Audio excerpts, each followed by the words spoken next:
about today is we got a lot of good questions from you guys that we got over the last couple days on questions about money. So the next 30 minutes, I'm going to be answering any questions that you guys might have in regards to your money. If you have any questions in regards to like 401ks, investments, credit cards, whether you have questions on how to get out of credit card debt, if you want to ask me a question about whether buying a new car is better than buying a used car, or you want to talk about is it a good time to rent, or is it a good time right now to buy? So any questions that you might have in regards to money, I'm going to be here over the next 30 minutes and answering any questions. Over the last couple of days, we've actually been getting a lot of questions from you guys to be able to answer. So I'm going to be answering a few of your questions that you guys have been sending in over the last few days. If you're an existing client of ours, right now we're streaming live on Facebook. We're also streaming live on YouTube. And if you're right now watching us live, you can just go ahead and share it. We really appreciate each and every one of you sharing that. So I'm just reading here your messages that are already coming in. So again, if you have any questions, like anything money related, what we're going to be doing today is I'm going to be answering all of your questions. So I know right now during these times, I think a lot of people are very worried about, how to make sure that they have an emergency fund. Like, what is the right amount of money that people should have as an emergency fund? A lot of people don't know if, like, what happens if I get laid off? Different types of advantages that I can be taking care of, that I could actually be taking advantage of with everything that's been going on in 2020. So that's really what today's all about. Today's 100% about, about you guys. And I really just want to be able to answer any questions that you guys might have in the area of money. So we should be streaming live right now on Facebook. We should be streaming as well right now on YouTube as well. And I'm going to go ahead and start answering any questions that you guys might have. For those of you that don't know who we are or what we do, I'm a financial advisor here at Guerra Financial Group. And pretty much my job is just to be able to help people make better decisions with money. So that's the reason why we've kind of put together this whole Money Mondays thing, where every single Monday night or at 8 p.m., we just want to just answer any questions that you guys might have. So if you're watching us right now live on Facebook, YouTube, please ask any questions that you guys might have. You can write it in the chat box. I'll be answering any of your questions, okay? So I'm going to go ahead and get started. I have we did get a few questions over the last couple of days, and I want to be able to take advantage of them. I'll kind of like name them out so you guys know exactly what the questions are. So first question is, why should I even start saving and investing if I can die tomorrow? So we got that question from a guy called Guillermo. I don't know why he would think that way, but we're going to be answering that. I got another question from Joseph. He says, I'm 35 years old and I'm thinking about buying life insurance on my mom, who is 60 years old. Is this a good investment to consider? Whether it is or it's not. So I'm going to be answering that question as well. We got another question from Michael. He's asking, if I'm a 60-year-old business owner, what can I do if I have no retirement savings? So for those of you that have not saved retirement, you really want to hear that.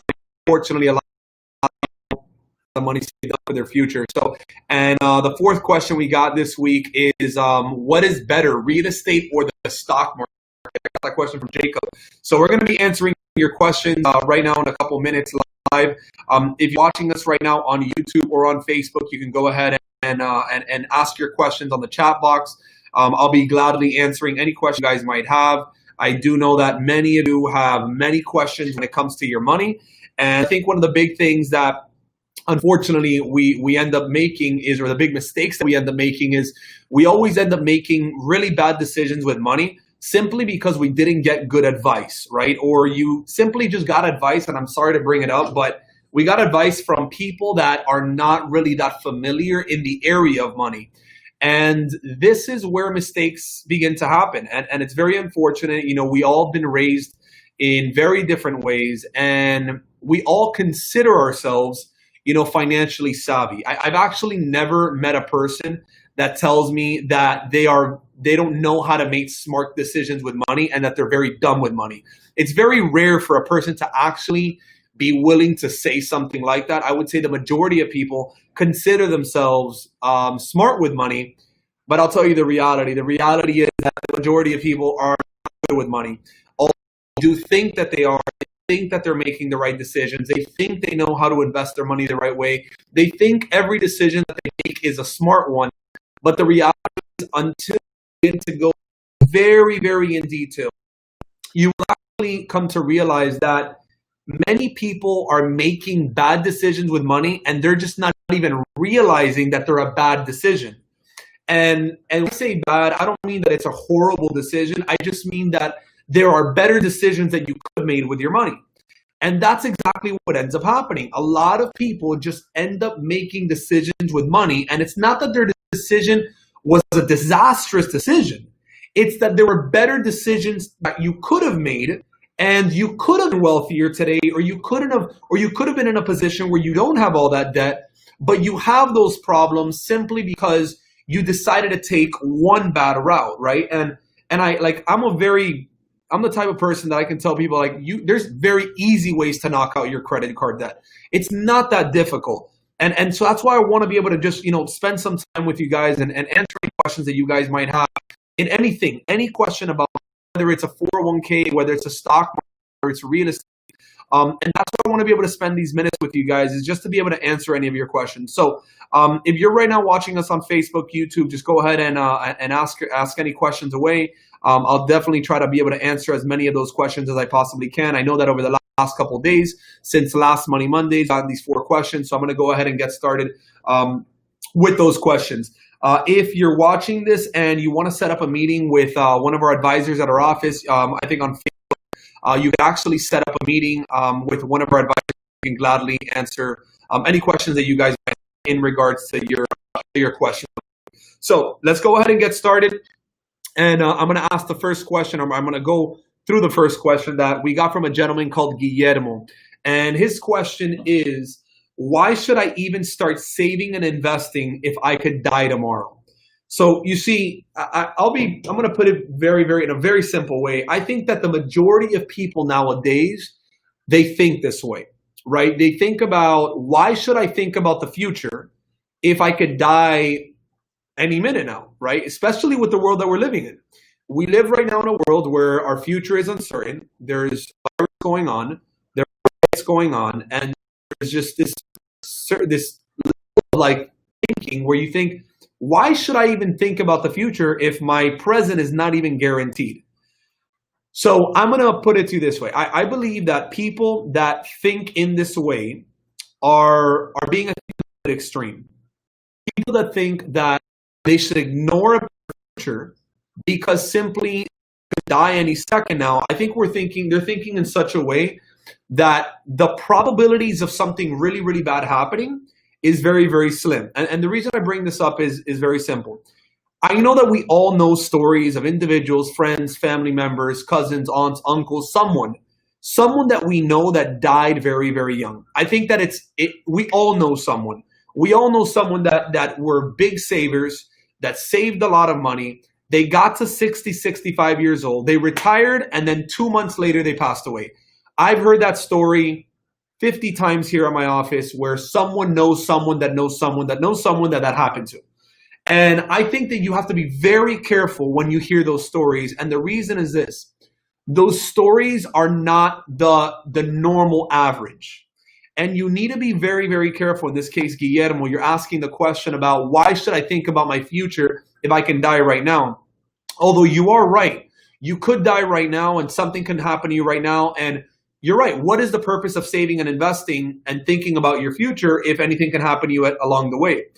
But the reality is that if you right now are a 60-year-old individual, you actually have over an 80% chance of you reaching age 85. So think about that. If you are a 60-year-old, you have over an 80% chance of you reaching age 85. If you right now are in your 30s, you actually have even a larger chance for you to reach age 85. Why? Because technology and advances in medicine is allowing people to live longer. So the reason is this, is you actually right now, anybody that is in their 30s has actually over a 98.5% chance of reaching at least age 80.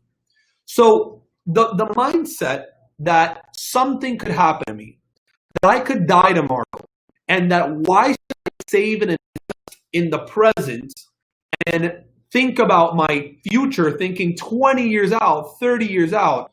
Well, you see, the problem with that mindset of spending everything today is that you actually have a very, very high likelihood of hitting age 65, hitting age 70, and you now being broke. So the reality is, I think we got to ask ourselves a question, which is, are you willing to risk your future for a 1% chance that you don't make it? Are you willing to risk it? And I think that every decision that we should be making, or many decisions that we should make in our lives, should be made based on math, based on statistics. Now, yes, there's emotions involved, but we always need to be thinking about the probabilities of something happening. And you don't want to get stuck in that situation where you now are 65 years old. Yes, you spent all your money. Yes, you enjoyed life, but now you ask yourself, but wait a second, I have no money. So the question now that we have to ask ourselves is, do I save for the future, or instead should I enjoy the present? But I'm going to give you the answer to that in a very simple way. Why not do both? Why can't you save for the future and also enjoy the present? You see, people think that it's one or the other, but it's not one or the other. It could be both. You could be saving for the future and you could also be enjoying the present. It's not about either or. And I think that's where the mistake lies, that you get wrapped in this mindset that I have to make a decision between one or the other, but it's not one or the other. It could be both. You could be saving for your future and that day that you're going to retire, and you could also be thinking about the present. So how do you do it? I had actually a conversation. I remember when I started in this industry, probably about 12 years ago. I remember I had a conversation with this gentleman, and you know, one of the things in what I do, which is helping people organize their retirement future, is I always suggest people to at least save 10% of whatever they make, right? As a bare minimum. So you make yourself, call it 50,000 a year, try to save at least 5,000 a year. You make 100,000 a year, try to save at least 10,000 a year, right? So I had the conversation with this gentleman, and he was making, I think, like 80,000 a year, something like this. This was like 10, 12 years ago. I remember I had just started helping families in the area of retirement. And he told me that when I told him that he should start saving at least 10% of his income, which on $80,000 is $8,000 a year, which if you divide it into 12 months, it's close to about like $650 a month. I told him that he should be saving $650. And his answer was literally, but wait a second, if I save $650, then I'm not going to be able to enjoy life. And that's not true. You could budget for your vacation. You could budget for restaurants. You could budget for enjoyment, for traveling, for experience. You could budget for all these things, but you could also be budgeting for your future. You see, it's not like if you spend those $10,000 and you don't save them, or if you save them and you don't spend them, in reality, the reality what ends up happening is your life is not going to be that much different because you were able to spend those $5,000 or those $10,000. So do not make the mistake of thinking that you're going to get to age 80 or get age 65 and you're going to end up dying before you get there. The chances of that happening is very, very small. So the question that I would recommend you to ask yourself, Guillermo, is, are you willing to take that risk? Are you willing to take the risk of blowing through all of your money next 20, 30, 40 years so that eventually you get to age 65 and you could retire? Are you willing to take that risk? And the reality is, I am not willing to take the risk, even with those stories that you hear of people who pass away young. I'm not willing to take that risk because the chances are very slim. Can it happen to you, Guillermo? Yes, it could. It could also happen to me. But at the end of the day, we always have to be, whenever we're making decisions, we always have to be thinking very, very logically in the impact it's going to end up bringing. So I know it's not probably the answer you want to hear, Guillermo, but I hope it makes sense. So we got another question from Joseph. So Joseph's question is, I'm 35 years old and I'm thinking about buying life insurance on my mom who is 60 years old. Wow. Is this a good investment for me to consider, or is it not? So I have a couple more questions I'm going to be answering for you guys that I have here from Michael and also from Jacob. If you're watching right now on Facebook, you can go ahead on the chat box. You can ask any questions that you guys might have in regards to your money. If you have any credit card questions, retirement account questions, investment questions, whether you should be investing in businesses, whatever, any question you might have in the area of money, just go ahead and ask on the chat box. I'll gladly be answering any questions you might have. So the question from Joseph, I'm going to repeat it again. I'm 35 years old and I'm thinking about buying life insurance on my mom who is 60 years old. Is this a good investment to consider? So Joseph, the way I would tell you is the following, right? I'm a very big believer in life insurance. I personally can tell you that I own almost 7, if I'm not mistaken, I think 6 or 7 life insurance policies on my own life right now. I think that people sometimes do not understand how life insurance works. I think people don't understand how powerful it can really be used. And there's the IRS has a lot of special codes for life insurance policies, and they give a lot of tax benefits when it comes to life insurance. It's probably one of the most underutilized, I would say, tools that people could be using. But I guess I'm going to answer your question, Joseph, which is, should you be buying life insurance on your mom? So I know it sounds a little bit wrong what you're doing, right, Joseph? I'm sure people might be judging you and thinking, how dare him buy life insurance or pay his mom's death?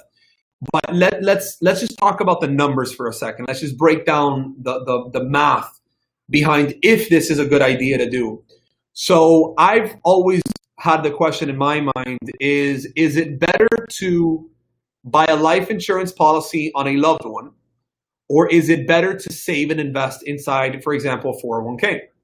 And I've always been challenged with the math behind this question, and I'm going to answer it in a very simple way by you understanding a little bit of a story. So my mom right now I think is, let's see, 58, so she's 55. So she's 65. She actually just hit Medicare age. So 5 years ago, to answer your question, I actually took out a life insurance policy on my mom. And some of you that are watching this might be thinking, but Sebastian, oh my goodness, like you're betting on your mom's death? No, I'm not. I think anybody that loves their parents are never going to think in that way. But I want to just, for 1 second, I want to ignore the emotions out of the conversation. I want to just think about the math behind this thought process. So my mom, 5 years ago, when she was 60 years old, I had a conversation with my mom, and she knows that I was obviously we help set up for a lot of our clients life insurance policies, especially when it comes to retirement. So my mom came to me and she said, "Hey, hijito, son, why don't you buy life insurance on me?" So obviously I broke down the math and I started looking into the numbers, and realistically it actually ended up making sense. So what I ended up doing is I actually bought a life insurance policy on my mom. It's currently costing me about, I think, close to like $600 per month. Okay, so $600 a month. It's not a little bit of money. It's a lot of money. But this is the way the math broke down. I paid $600 a month for $600,000 of life insurance on my mom. So if I'm paying $600 a month for 12 months, that's a total of $7,200. Now, I know that by the time my mom's not around, who knows, a year from now, 3 years from now, 20 years from now, who knows, 40 years from now, maybe my mom reaches age 100, I know that at some point down the line, I am going to inherit $600,000. I know it's going to happen. I just don't know when. That's the only problem. So what I ended up doing is I ended up doing the math, and I recommend the same. So what I ended up doing is I said, okay, $100 a month. That's a lot of money. Let's see how much that is a year. Well, it's $7,200 a year. My mom is 60 years old. So what I did is I pulled up the life expectancy of my family. And it tends to happen that the average life expectancy for a female in my family was about age 85. So I just did the math. And again, this is emotions aside. This is just talking math. I did $7,200 a month, and I multiplied that by 25 years. Now, why 25 years? Because my mom was 60 and she had an average expectancy of age 85. So from 60 to 85, that's a total of 25 years. So what I did is I just grabbed the regular calculator and I said, all right, if I had to pay $7,200 per year for the next 25 years, that will be a grand total of $180,000 is what I'm going to have to pay over the next 25 years for my mom. Now, people might say, but Sebastian, that's a lot of money. Yes, but you always need to ask yourself, whenever you're making any decision with money, is ask yourself, what are you putting into it? And then what are you getting out of it? Always look at it in that format. So I just said, okay, if I'm investing or I'm saving or I'm paying $7,200 a year, and I'm going to pay $180,000 over the next 10, 15, 20, 25 years, then that means I'm going to be out $180,000. But I know that some point down the line, I am going to end up inheriting $600,000 completely, and I'm going to get it all in a lump sum when that day does happen. Now, you might be saying, but Sebastian, that's like a really wrong way of thinking. Well, I'm going to put it to you this way. We're all going to pass away. The day you were born, there was only one thing that was guaranteed to happen. You're going to pay a bunch of money in taxes if you worked, and you were going to die. Those are two things that are guaranteed in this world. So if those are things that we know are going to end up happening, why don't we set ourselves up in such a way where eventually, God forbid, that day were to happen, you end up earning 3, 4, 5, 800,000. I even had a client a couple months ago. He set up a policy for his mom, that his mom came to me and said, hey, I want you to talk to my son because I want my son to buy a life insurance policy on my life. And he ended up buying a $1.5 million life insurance policy. The son paid $100,000 one time. So there's that option as well. You don't have to make like monthly payments. You also have the option of doing what's called a one-time single payment. He paid $100,000 one shot. The day his mom is not around, he's going to get $1.5 million. So the way he saw it is he said, I want to make sure that I have my retirement set. So he was thinking, should I invest this money or what's another option? So in his case, he just ended up buying a life insurance policy on his mom. And now the day his mom is not around, he's going to now inherit $1.5 million. And that right there is his retirement plan. So he doesn't need to worry about saving for retirement, obviously making sure that it work, but he doesn't care about those things because now he has life insurance that he's going to end up inheriting, and it's going to be $1.5 million. Now, this is the powerful part about life insurance, and I strongly urge you guys to really get into this. It's all tax-free. If you got that. Whenever an individual receives life insurance money, you receive it tax-free. So that means, in this gentleman's case, that he paid $100,000 for his mom's life insurance of $1.5 million. The day he inherits the $1.5 million, how much was his gain? He paid $100,000, but he inherited $1.4 million more. That $1.4 million is completely tax-free. You see, the IRS code has a section in it that allows individuals that inherit life insurance money to inherit it completely tax. And I find it so alarming, and not alarming, but just so like incredible sometimes that so many individuals do not take advantage of this stuff. But life insurance, in my opinion, it's a very powerful resource. Now, you always hear that, don't go and buy life insurance policies on everyone and everyone. You always need to make sure that there's an insurable interest. That's something important life insurance. But the majority of people, it's very easy to qualify with an insurable interest. So if you can qualify with an insurable interest and your mom, your dad, your brother, your uncle, your whatever it is older than you, and you want to think about, okay, how old is this person? Are they 10, 20 years older than me? You want to think about, okay, how much is this going to cost me? And then how much can I afford to pay until that date? And if that's the case, you literally are using it as another tool to be able to save and invest for your future. Now, again, remember, you need to make sure you have to have an insurable interest. It's like the legal obligation. But the important thing is that the individual that you're going to be insuring they need to also be a healthy individual. So you can't go and buy life insurance on your 87-year-old grandfather that is sick right now. That's not going to work. The insurance company's not going to approve him. You need to make sure that the individual that you are insuring is still healthy today.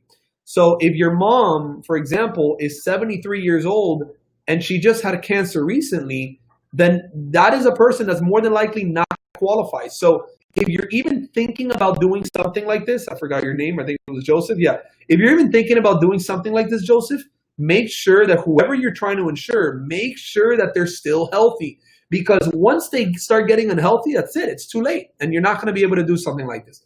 I know it was a very long answer, but I really thought it was a pretty powerful question. And I had some personal experience in that. Again, just make sure, Joseph, you go speak to an advisor that really knows about life insurance in a very, very effective way. Again, life insurance is a very complicated type of account. You have to be careful if you're doing term insurance, whole life, universal life, what type of universal life you're doing. Like there's a lot of, moving parts within it. Just make sure you go speak to an advisor and that obviously knows exactly the ins and outs on how to set up life insurance. All right. So next question. Guys, if you're right now on YouTube or Facebook, please make sure you ask me any questions that you guys might have. If you're watching us right now live as well, just please go ahead and restream this on your Facebook channel. I know I have a few of you watching right now, but again, any questions that you guys might have, just feel free to go ahead and ask any questions that you might have. Okay, we're right now streaming on Facebook and also on YouTube. So next question. Thank you, Martika. I see that you're watching us there. Thank you, Marta. So I had another question from Michael. So Michael is asking, if I'm a 60-year-old business owner, what can I do if I have no retirement savings? So I'll be really honest with you, Michael. I think that's a very tough position to be in. To be in a position where you're 60 years old and you have no money saved up for your future, it's a little bit scary. I'm not gonna lie to you and tell you that that your future is gonna be perfectly fine. It all depends on many factors, but it is a good. At least you're asking yourself the question, and the fact that you're asking yourself that question, I think, says a lot about that you care about your future. And unfortunately, many people they wait until the last minute to worry about it. At least you're thinking about it. So what I regards to that is, first of all, you're a business owner. And if you're a business owner, this is actually a very common mistake that business owners make. And I'm going to take a side. I'm going to deviate on the conversation a little bit. You see, business owners have this flaw that they believe that they're going to work until they die. I don't know if you're watching this, that you're a business owner, but if you are a business owner, you probably think this way. More than likely, maybe not, but more than likely, most business owners want to work until the day they die. But the reality is that's not how life works. You see, businesses die. Businesses are dying right now because of the virus. I just had a client that had to shut down her business. I just found out this morning she had to shut down her business after having it for 18 years. And businesses die. And you see that a lot of people have this mindset of, I'm going to build this business to the point that the business in itself is going to sustain me throughout my retirement. And I'm just going to put a manager in place and the business is going to run and operate on its own. And I'm just going to sit back and start collecting checks. But unfortunately, that's not how businesses really operate. Are there some that end up getting to that point that the business can literally operate without the owner? Yes, there are some that happens. But the majority of businesses never get to that point. The majority of businesses, what happens is it's a small little business. You might have a couple employees, maybe 5, 10, 15, 20, 30 employees. But without the business owner, the business dies. So you have to ask yourself a couple questions. The day you get sick, can your business operate without you 100% if you're gone literally for a whole year? Ask yourself that question. If you were out of the business for one whole year, will your business still generate the same amount of revenue as if you were in the business? If the answer is no, then you have to start thinking about how to build processes and procedures in your business so that your business is to be continuously sustainable without you. Now, even that does not guarantee that your business is going to be around. Perfect example. Look at Sears. Sears is dead. Sears went bankrupt. Sears was the largest department store in the country for I don't even know how many decades, and it's dead. If this can happen to Sears, if this can happen to Toys R Us, if this can happen to Radio Shack, if this can happen to all these companies that were massive, this can happen to your business. So if you're a business owner, you cannot make the mistake of thinking that your business is going to live forever. Either your business is going to die because technology is going to destroy it. You need to think about you're possibly going to get sick, or you're not going to have the same amount of energy, same amount of focus, or competition's going to hit. But something could happen to destroy that business. I'm not being negative here. 95% of businesses will never go on to the next generation. In other words, they're going to die with you. That means you only have a 5% chance that your business actually lasts until the next generation. It's a very small percentage chance. So if you're a business owner, do not make the mistake of thinking that your business is going to last for 100 years. It's not going to more than likely happen. Could it happen? Yes. Should you start putting the pieces in place so that your business does succeed long term? Absolutely yes. But you can't be having the mindset of saying, I'm not going to save, I'm not going to invest, I'm not going to set aside money for my future because my business is going to take care of me for the rest of my life because I'm going to hire a great manager and I'm just going to sit back and I'm going to just let the money just start coming in. If that's the mindset you're having, you're going to run into a wall eventually. I rarely see businesses that the business is fully sustainable and you can literally sit back and just collect the checks. And even with that said, that doesn't guarantee that the business is going to live long term. So if you're a business owner, please make sure you are always setting aside money every single month. Every time you're making money, you bring home $10,000, awesome, great. Set aside $1,000. Don't reinvest $1,000 into business. Set that money aside. Set it up in a retirement account, an investment account. Start building up your wealth because eventually that's the money you're going to need to live on just in case that business dies. And this is the problem with business owners. I meet with business owners every single week, and business owners have this mistake. They think their business will not die, and unfortunately they do die. So to answer the second part of the question that he asked is, he's already 60 years old and he feels like he's too late to save for retirement. So I'm going to put it to you this way, guys. It's never too late to save for retirement. It is never too late. The younger you start, absolutely, the easier it's going to be. This reminded me of a gentleman. He was actually almost 60 years old. He was 59 and a half, almost about 59. Crazy thing is that this guy only had about $11,000, $12,000 saved up when he was 60. Okay, I met this guy 9 years ago. And one of my first clients when I started working in the industry started like 9 years ago. The guy was like almost 60 years old, so about the same age as the gentleman, Michael. Michael, you're asking that you're 60 years old and you have nothing saved up for retirement. So pretty similar story. But I think you have to ask yourself a couple questions. First question, Michael, you need to ask yourself is, what's the lifestyle that you need to be able to pay your bills and to maintain your lifestyle? What's that number? It's a monthly number, by the way. It's $3,000 a month, $7,000 a month, $10,000 a month. You have to figure out what that number is. So this reminded me of the story that I was saying. Gentleman 9 years ago was hitting about 60 years old, and he wanted to retire, obviously, in the next couple of years. But you see, after speaking to him, he literally had almost like $11,000, $12,000 to his name, very little saved up, but he was still making good money. So he was still making good money, but he always had the issue that everything he was making, he was spending. He was making money, spending it, making it, spending it, never saving, never investing. He was making almost like $160,000 a year at the time. So he was still making good money, but he was just blowing through it all. So we actually put together a plan for him. This was like 9 years ago. And what we ended up doing is we actually ended up saving every single month close to about like $4,000 a month. Now, I know it's a lot of money, and some of you might think, oh my goodness, but I can't afford to save that. But he started saving $4,000 every single month. Well, not saving, investing it, because saving it, we know that it's not really working. He started investing $4,000 a month. This was 9 years ago.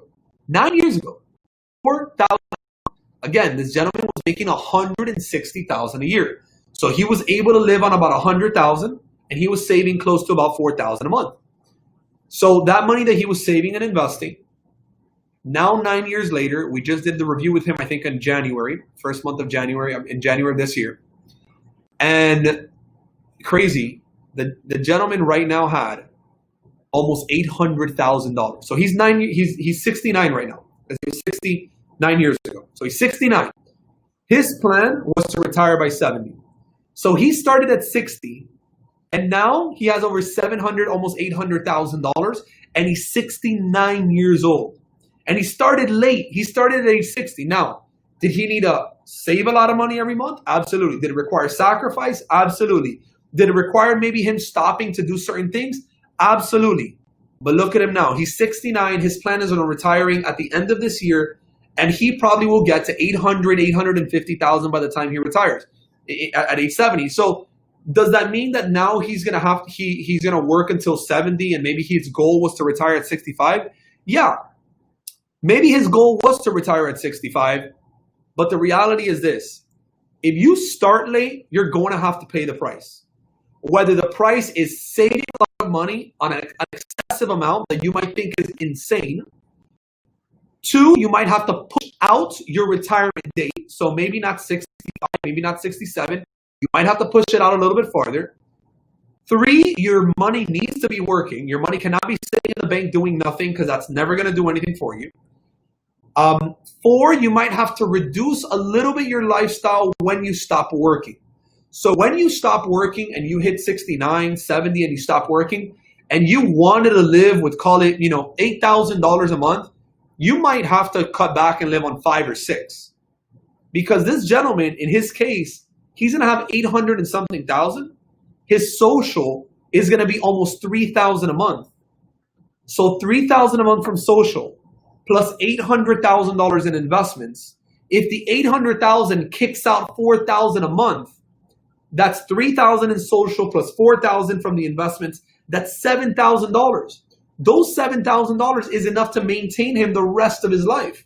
So the reason I'm bringing this up is if you feel like you're late or you're running behind on getting to retirement and saving enough money, what I would strongly recommend you is just build a plan. Build out a plan. First start off by asking yourself, where are you right now? Like, not physically, but where are you? Like, how much money do you have right now? How old are you? At what age do you want to be when you retire? And does that mean you might have to work a little bit longer? Yeah, and that's okay. There's nothing wrong with that. You're not a lesser of a person because you work longer. Maybe do you want to retire and spend time with your family and travel the world? Yes, well, probably traveling the world. We're not going to be doing that right now. But just come up with a real game plan. Where are you at? How much money do we want to save up? How much can we save now? How much can we start sacrificing now? And create a plan and then start investing that money. And I think that, you'd be surprised, even if some of you that are 66 years old and are still working and you're already getting your Social Security check, why don't you save and invest that money? Why not, instead of grabbing that money and blowing through it, why not grab some of that money and save and invest it and just add it into your retirement accounts?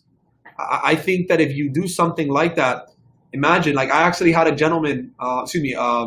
lady, she started getting her Social Security check at 66 and she's 70 right now. And she's been saving her Social Security check for the last 4 years. That Social Security check, she's been saving it and investing it. And now she has another 130,000 more saved up for her retirement because she saved and invested that Social Security check for 4 years. So I guess what I'm trying to say is come up with a plan, sit down with an advisor, ask them, this is where I'm at, or tell them this is where I'm at. This is where I want to go. I got 7 years to get there, 9 years to get there. Let's build out a plan. Let's execute on it. And then let's make sure that we're doing everything we can to stay on track with the goal. You see, a lot of people always ask me, like, Sebastian, like, do I really need an advisor? I think people don't need a financial advisor. I think everyone should want a financial advisor. I think that financial advisors are extremely necessary to making sure that you actually stay in track with whatever goal that you're trying to accomplish. It's literally like a trainer. Like, do you need a trainer? No, you don't need a trainer. You're going to probably get better results with a trainer? Absolutely. Is it going to cost you money? Absolutely. But your results are going to be way better than if you do it by yourself. And it's the exact same thing. So I'm going to answer last and final question. If you're right now watching on Facebook or YouTube, you can go ahead and ask any questions that you guys might have on the on the YouTube channel, or if you're watching right now on Facebook, you can go ahead and ask any questions you might have. So on the chat box. So last question I'm going to go through is from Jacob, and his question, Jacob is asking, what is better, real estate or the stock market? Crazy question. All right, Jacob. So I'm going to answer the question in this way. Real estate is great. Stock market is great. Real estate market sucks, and the stock market sucks. That's the simple answer. What I can tell you is, let's talk about real estate for a second. Real estate, in my opinion, I don't think it works for everybody. I'll be honest. I don't think that buying real estate, whether it's for rental purposes or for flipping purposes, I don't think real estate is for everyone. I think that, unfortunately, the majority of people that invest money into real estate, I would say 99% of individuals that invest money in real estate, they're very bad investors. And when I say very bad investors, I mean they suck at math. I'm going to put it that way. 99% of people that invest in real estate suck at the math behind real estate. And what do I mean by they suck at the math? What I mean is they don't sit down and break down the numbers. I'll put it to you in a very simple way. I spoke to a lady today. True story. Spoke to a lady today. She goes to me, I have like 5 properties or something like that. She's like, I make $50,000 a year off of it. So I go to her, is that $50,000 in profit? She's like, no. That's like $50,000 in rent. So I'm like, okay, great. $50,000 in rent. So what's the profit? She's like, I don't know, but I know I get about $50,000 in rent. And I think that's where the mistake lies. The mistake lies where people just do not do the math before they get into an investment. I don't care if it's a stock market or real estate, but I see it a lot more in real estate. In real estate, people do not sit down and do the math behind what is the return on investment in the rental property or in the investment property.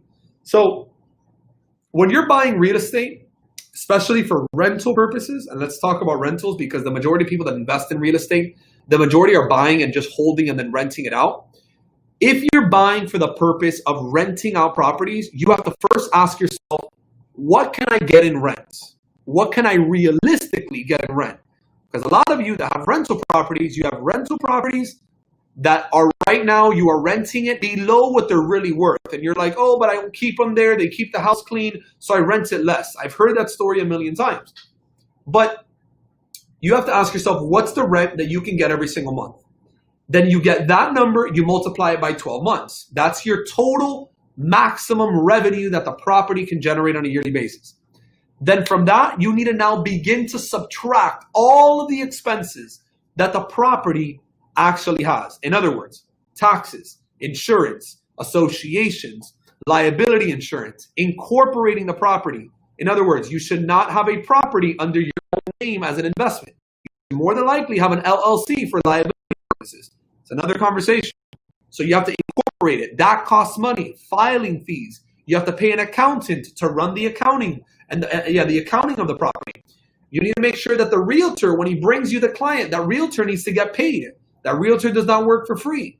You have to think about evictions. You have to think about vacancy. The property's not going to be rented out permanently for 20 years. There's going to be vacancy throughout the life of the property. You have to think about repairs. You have to think about insurance, association, taxes. And what if the property still has a mortgage? I had a couple weeks ago. They were so proud of how much the property was generating in rent. It was like, I think they were generating like close to like $4,000 a month in rent from a property that they own. And they're like, we make $4,000 a month. And then we started breaking down the numbers of what they really were making. And they were actually losing an average of $500 a month. Why? Because they did not do the math. And I think the reason people own real estate is because they can see it and they can feel it, and it's an emotional attachment. But when you're buying rental properties and you're buying real estate, it's not about the emotions. It's about the numbers. It's about the math. And I'm talking about rental properties. I'm not talking about primary residence where I know that there's emotions involved. I'm talking about rental investment properties. Look at it and you have to see, okay, what is the math behind this? What's the rent? What's the revenue? How much am I making off of it? What are the total expenses? And then what is my final profit? Because you would be surprised that if you actually take out the time and you break down all of the math, if you break down all of the math, you'd be surprised that you're probably losing money on a rental property unless it's paid off. If it is paid off, then you might be making some sort of profit, maybe 3%, maybe 4%, maybe 5% if you're lucky. But you have to factor everything in. And I think don't make the mistake of just thinking about property taxes, insurance, and associations and mortgage. Add everything else, repairs. Add what you have to pay the commission to the realtor when they bring you the client. Remember, they take 1 month out of the year. You have to think about also evictions. You have to think about accounting. You have to think about taxes, income taxes on the property. There's a lot of things that you have to think about when it comes to that. Like I know I have 13 properties myself, and I know that you have to break down the numbers. You need to know exactly what's the total revenue, what's the profit, and then decide if the property is a good investment. And if not, now you have to make a decision. Do you increase the rent on your tenant, or do you sell the property? And those are two tough decisions that nobody likes to do. Nobody likes to increase the rent on their tenant, and nobody probably wants to have to sell the property. But then the other question that you have to ask yourself is, do you want to continue to deal with all the headaches that it takes to deal with rental properties? I believe that a retiree, I believe that a person that's in their 60s, in my opinion, should probably not be dealing with rental properties. It's a massive headache. I personally have seen so many of my clients in their 60s, in their 70s, get drastically taken advantage of when it comes to rental properties because, honestly, people just take advantage of people. They rent on time. Unless you're a very tough, older individual. Unfortunately, I see a lot of older people just feel bad for a woman that has 3 children that hasn't paid the rent on time, and then you end up leaving her there for 3 months for free, and then she ends up leaving, and then now the investment actually turned into a charitable work. And I'm a big believer on charity is charity, and investments are investments. And if you're going to help out through a charity, do that, and make sure you're walking in with that mindset. But do not turn an investment property into a charitable work. It shouldn't be mixed. It shouldn't be mixed. And you should just literally be looking at it pure from a standpoint of numbers. And really, if you're getting into business on an investment property, at the end of the day, the numbers are what matters. And the numbers should do the talking for you. I actually have a real estate calculator. If you have any investment properties and you want to run your numbers, I actually built an Excel sheet. Just message me, whether you're on YouTube or Facebook, message me and I can gladly send you that by email. Just send me your email, whether you're on Facebook or YouTube. Just send me a direct message, and I can send you over the Excel sheet that I built for rental properties. That way you can kind of run your numbers, plug in all your numbers, and then it can tell you if the property, you should get rid of it or you should keep it, whatever. And I think, and then last point in regards to real estate versus stock market. Again, I think stock market is also not for everyone. I actually believe that the stock market is actually something that the majority of people should completely stay away from if they do not have a advisor guiding them in it. Somebody that really knows what they're talking about, somebody that really understands how the stock market works. I would say that the majority of people should stay away from the stock market on their own because the majority of individuals do not have the knowledge when it comes to the stock market as much. Rental properties is a little bit, I think, easier for people to understand. Okay, I get rent. I have some expenses. I have to figure out my profit. I bought a property. I know if the property goes up in value normally over time. So it's a little bit easier in the mind for people to understand. We see the stock market, people aren't really, it's not physical. You can't really touch anything. And so it's a little bit harder to actually gauge. But personally, I have a decent amount of money in the stock market. But again, that's why you outsource this to professional money managers. Like that's normally why you hire financial advisors, you hire money managers, because that's their job. Their job is to guide you when it comes to building out a diversified portfolio. If you're going to have stocks, what are the appropriate stocks? By the way, you should never go grab all your money and put it all into one stock. Big mistake that I see a lot of people make, and it usually turns out very, very bad whenever you do that. So that's where you want to go to a professional, ask them for their advice, tell them, hey, look, this is the amount of money that I have. How much money should I invest into the stock market? They have to look at your goals, how much time you have left. You know, it's not the same thing if you're 65 than if you're 25, you know, years old. You have to think about all these factors. And again, I believe a lot in diversification. I personally, myself, I own real estate.